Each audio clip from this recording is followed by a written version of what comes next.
Hello everyone and welcome to our YouTube channel 1-2 Steps, and today I'm here with another new video to show you guys on how you can log in into your employee account in ADP Workforce now. To do so, just follow some simple steps that I will show you on this video, and then you can log into your employee account as well.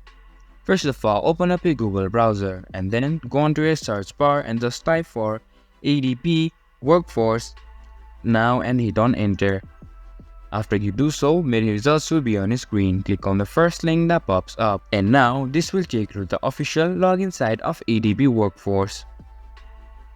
And here you can see it has loaded up on my screen, and here you need to input your user ID to continue to your bank account.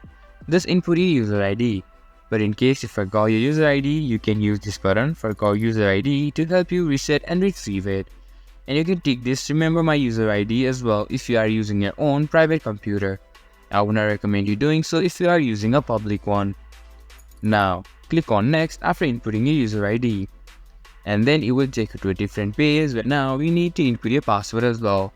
Just input your password and then click on Next or Continue. And then after doing so, you will be logged in into your ADP Workforce Now employee account.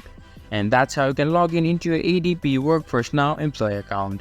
This was for this video, and I hope you guys find the video helpful. If you do, make sure to leave a like, subscribe to our YouTube channel and hit the bell notification. And don't forget to drop a comment for reviews and for more content like this. See you guys in our next video. Thank you for watching.